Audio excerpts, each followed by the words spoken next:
ಎಷ್ಟು ಜನ ಇವತ್ತು ದೇವ್ರ ವಾಕ್ಯ ಕೇಳೋಕ್ಕೆ ಸಿದ್ಧರಾಗಿ ಬಂದಿದ್ದೀರಾ? ವಂಡರ್ಫುಲ್. ಸೊ ಇಲ್ಲಿ ವಾಕ್ಯ ಹೇಳ್ತಾ ಇದ್ದೀನಿ ಅನ್ನೋದ್ರಿಂದ ನಾನಿಲ್ಲಿ ನನಗೇನು ಸ್ಪೆಷಲ್ ಟ್ರೀಟ್ಮೆಂಟ್ ಇಲ್ಲ, ನಾನು ಗ್ರೇಟ್ ಅಲ್ಲ. ಐ ಆಮ್ ಟೆಲಿಂಗ್ ಯು, ದೇವರು ಯಾರನ್ನಾದರೂ ತೆಗೆದು ಉಪಯೋಗಿಸ್ಬೋದು. ನಾವು ದೇವ್ರ ವಾಕ್ಯದಲ್ಲಿ ನೋಡ್ತೀವಿ, ದೇವ್ರ ಕತ್ತೆನ ಕೂಡ ತಗೊಂಡು ಉಪಯೋಗಿಸಿದ್ದಾರೆ. ಓಕೆ, ಸೊ ದೇವರು ಯಾರನ್ನಾದರೂ ಉಪಯೋಗಿಸ್ಬೋದು. ಅದು ದೇವರ ಒಂದು ಗ್ರೇಟ್ನೆಸ್, ಅದು ಅವರ ಒಂದು ಗ್ರೇಟ್ನೆಸ್. ಅದಕ್ಕೆ ಅವ್ರಿಗೆ ಮಾತ್ರ ಮಹಿಮೆ ಸಲ್ಲಬೇಕು. ನಾಳಿನ ದಿನ ಇನ್ನೂ ಮಕ್ಕಳು ಕೂಡ ಬೆಳೆದು ಅವ್ರನ್ನ ಕೂಡ ದೇವರು ಹೆಚ್ಚಾಗಿ ಉಪಯೋಗಿಸ್ಬೇಕು. ಓಕೆ, ಸೊ ಇವತ್ತು ನಾವು ಒಂದು ವಾಕ್ಯವನ್ನು ನೋಡಲಿದ್ದೇವೆ. ನಾವು ಯಾವಾಗ ಪ್ರತಿ ವಾರ ವಾಕ್ಯ ಯಾಕೆ ಹೇಳ್ತೇವೆ ಅಂದರೆ, ನಾವು ಲೋಕದಲ್ಲಿ ಹೋದಾಗ ಲೋಕ ನಮ್ಮನ್ನು ಒಂದು ಡಿಫ್ರೆಂಟ್ ಡೈರೆಕ್ಷನಲ್ಲಿ ಕರ್ಕೊಂಡು ಹೋಗುತ್ತೆ. ಆ ಡಿಫ್ರೆಂಟ್ ಡೈರೆಕ್ಷನ್ ಏನಂದರೆ, ಕುಡಿತ ಆಗಿರ್ಬೋದು. ನೀನು ಸಂತೋಷವಾಗಿರ್ಬೇಕಂದ್ರೆ ನೀನು ಲೋಕದಲ್ಲೆಲ್ಲ ನಿನಗೆ ಸಿಗಲ್ಲ. ನೀನು ಒಳ್ಳೆಯವನಾಗಿದ್ದರೆ ನಿನಗೆ ಯಾವಾಗೂ ಕಷ್ಟ ಬರುತ್ತೆ. ಅದೇ ರೀತಿಯಾಗಿ ಎಷ್ಟೋ ವಿಷಯಗಳನ್ನ ಲೋಕ ನಮಗೆ ಡೈವರ್ಟ್ ಮಾಡಿ ನಮ್ಮನ್ನು ದೂರ ತಗೊಂಡೋಗಿರುತ್ತೆ ದೇವ್ರ ಕಾರ್ಯದಿಂದ.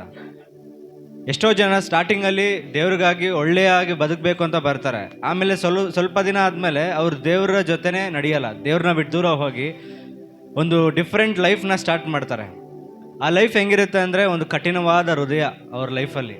ಫಸ್ಟ್ ಇರೋ ಥರ ಅವ್ರು ಇರೋದಿಲ್ಲ. ಯಾರನ್ನ ಚಿಕ್ಕ ಮಾತಂದ್ರೂ ಕೋಪ ಬರುತ್ತೆ ಅವ್ರಿಗೆ. ಆ ಥರ ಒಂದು ಡಿಫ್ರೆಂಟ್ ಲೈಫಲ್ಲಿ ಅವ್ರು ನಡೀತಾ ಇರ್ತಾರೆ. ಅದೇ ದೇವ್ರ ಜೊತೆ ನಡೆದಾಗ ಒಂದು ಸಂತೋಷ, ಒಂದು ಸಮಾಧಾನ, ಒಂದು ಧೈರ್ಯ, ನಾನು ಹೋಗ್ತಾ ಇರೋ ದಾರಿ ಸರಿಯಾಗಿದೆ ಅಂತ ಒಂದು ಕಾನ್ಫಿಡೆನ್ಸಲ್ಲಿ ನಾವು ನಡೀತೀವಿ. ಆ ಥರ ಕಾನ್ಫಿಡೆನ್ಸಲ್ಲಿ ಸತ್ಯದಲ್ಲಿ ನಂಬಿಕೆಯಲ್ಲಿ ನಡೆದಾಗ ದೇವರು ನಮ್ಮ ಜೀವಿತದಲ್ಲಿ ದೊಡ್ಡ ಅದ್ಭುತಗಳು ಮಾಡ್ತಾರೆ. ಓಕೆ, ಸೊ ಇವತ್ತು ಫಸ್ಟ್ ಥೆಸಲೋನಿಯನ್ಸ್ 5:16 18 ಓದೋಣ. ಸೊ ಇದರಲ್ಲಿ ನಾವೇನು ನೋಡ್ತೇವೆ ಅಂದರೆ, ದೇವರ ಚಿತ್ತವನ್ನು ನೋಡ್ತಾ ಇದ್ದೇವೆ. ಎಷ್ಟೋ ಜನಕ್ಕೆ ಇವಾಗ ನಾವು ಪ್ರೇಯರ್ಗೆ ಹೋಗಿರ್ತೀವಿ, ಯೂತ್ ಮೀಟಿಂಗ್ಸ್ಗೆ ಹೋಗಿರ್ತೀವಿ, ಎಷ್ಟೋ ಜಾಗಕ್ಕೆ ಹೋಗಿರ್ತೀವಿ. ಎಲ್ಲ ದೇವ ಸೇವಕರು ಮಾತಾಡೋದು ಒಂದೇ ವಾಕ್ಯ. ಅದೇನು ಗೊತ್ತಾ? ದೇವರ ಚಿತ್ತವನ್ನು ನಿಮ್ಮ ಜೀವಿತದಲ್ಲಿ ತಿಳಿದುಕೊಳ್ಳಿ. ನೀವು ದೇವರ ಚಿತ್ತದಲ್ಲಿ ನಡೆದ್ರೆ ನೀವು ತುಂಬ ಚೆನ್ನಾಗಿರ್ತೀರಾ.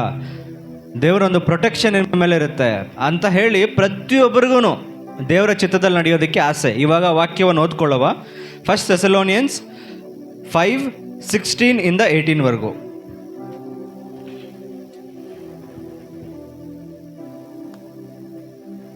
ಯಾವಾಗಲೂ ನೀವು ಒಬ್ಬರಿಗೊಬ್ಬರು ಹಿತವನ್ನು ಮಾಡಿಕೊಂಡಿರುವುದಲ್ಲದೆ ಎಲ್ಲರಿಗೂ ಹಿತವನ್ನು ಮಾಡುವರಾಗಿರಿ. ಯಾವಾಗಲೂ ಸಂತೋಷಿಸಿರಿ, ಎಡೆಬಿಡದೆ ಪ್ರಾರ್ಥನೆ ಮಾಡಿರಿ, ಎಲ್ಲದರಲ್ಲಿಯೂ ಕೃತಜ್ಞತಾಸ್ತುತಿ ಮಾಡಿರಿ. ಇದೇ ನಿಮ್ಮ ವಿಷಯವಾಗಿ ಕ್ರಿಸ್ತ ಯೇಸುವಿನಲ್ಲಿ ತೋರಿ ಬಂದ ದೇವರ ಚಿತ್ತ. ಹಲ್ಲೆಲೂಯಾ. ಸೊ ಇಲ್ಲಿ ನಾವು ಏನು ನೋಡ್ತಾ ಇದ್ದೀವಿ ಅಂದರೆ, ದೇವರ ಚಿತ್ತನ ನಾವು ತುಂಬ ಕಾಂಪ್ಲಿಕೇಟ್ ಮಾಡ್ಕೊಬಿಟ್ಟಿದ್ದೀವಿ, ತುಂಬ ದೊಡ್ಡದಾಗಿ ನಾವು ನಮ್ಮ ಜೀವಿತದಲ್ಲಿ ಮಾಡ್ಕೊಂಡಿದ್ದೀವಿ. ಬಟ್ ಇಲ್ಲಿ ದೇವ್ರ ಚಿತ್ತ ಏನಂತ ದೇವ್ರ ವಾಕ್ಯನ ಹೇಳ್ತಾ ಇದೆ. ದೇವ್ರ ಚಿತ್ತ ನಾವು ಒಬ್ಬರಿಗೆ ಒಬ್ಬರು ಒಳ್ಳೇದು ಮಾಡಬೇಕಂತೆ. ಒಬ್ರಿಗೊಬ್ರು ಒಳ್ಳೇದು ಮಾಡಬೇಕು, ಒಳ್ಳೆಯದನ್ನು ಬಯಸಬೇಕು. ಅವ್ರು ನಮಗಾಗಿ ಕೆಟ್ಟದನ್ನ ಬಯಸಿದ್ರು ಕೂಡ ನೀನು ದೇವರ ಮಗುವಾಗಿರೋದ್ರಿಂದ, ನಿನ್ನ ಒಂದು ಹೃದಯದಲ್ಲಿ ದೇವರು ಇರೋದ್ರಿಂದ ನೀನು ಬೇರೆಯವ್ರಿಗೆ ಒಳ್ಳೆಯದು ಮಾಡೋದಕ್ಕೆ ಆಸೆ ಪಡಬೇಕಂತೆ. ಮತ್ತು ಇನ್ನೊಂದು ವಿಷಯ, ನೀವು ಯಾವಾಗೂ ಸಂತೋಷಿಸ್ಬೇಕಂತೆ. You have to always be happy. ಬರೀ ಹ್ಯಾಪಿ ಬರ್ತ್ಡೇ ದಿನ ಮಾತ್ರ ಅಲ್ಲ, ಎಲ್ಲ ದಿನವೂ ಹ್ಯಾಪಿಯಾಗಿ ನಗ್ನಾಗ್ತಾ ಇರಬೇಕು ಅನ್ನೋದೇ ದೇವರ ಒಂದು ಚಿತ್ತ ನಿಮ್ಮ ಜೀವಿತದಲ್ಲಿ. ಮತ್ತು ಎಡಬಿಡದೆ ಪ್ರಾರ್ಥನೆ ಮಾಡಬೇಕಂತ. ನಾವು ಪ್ರಾರ್ಥನೆ ಮಾಡೋದ್ರಲ್ಲಿ ನಾವು ಸೋತೋಗಬಾರ್ದು. ನಮಗೆ ಪ್ರಾರ್ಥನೆ ಮಾಡೋದಕ್ಕೆ ಇನ್ನೂ ಆಸೆ ಹೆಚ್ಚಾಗಿ ಬರಬೇಕು. ಆ ರೀತಿಯಾಗಿ ನಾವು ಪ್ರಾರ್ಥನೆ ಮಾಡಬೇಕು. ಅದನ್ನು ಹೇಗೆ ಅನ್ನೋದು ನಾವು ಬರ್ತಾ ಬರ್ತಾ ಇವಾಗ ವಾಕ್ಯದಲ್ಲಿ ಕಳೀತೀವಿ. ಓಕೆ, ಸೊ ದೇವರ ಚಿತ್ತ ಇವಾಗ ನಮಗೆ ಕ್ಲಿಯರಾಗಿ ಗೊತ್ತಾಯಿತು, ಸಂತೋಷವಾಗಿರಬೇಕು ಅಂತ. ನಮ್ಮ ಪಾಸ್ಟರ್ ಯಾವಾಗ ಹೇಳ್ತಿರ್ತಾರೆ, ಸಂತೋಷವಾಗಿರಬೇಕು ಅಂದರೆ ಯಾವಾಗೂ ಹೆಂಗೆ ಸಾಧ್ಯ? ಯಾವಾಗೋ ಒಂದು ದಿನ ಸಂತೋಷವಾಗಿರ್ಬೋದು.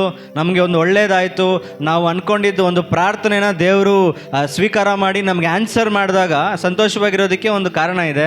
ಎಲ್ಲ ಸಮಯದಲ್ಲಿ ಹೆಂಗೆ ಸಂತೋಷವಾಗಿರೋದು ಅಂತ ಒಂದು ಕ್ವೆಶನ್ ಬರುತ್ತೆ.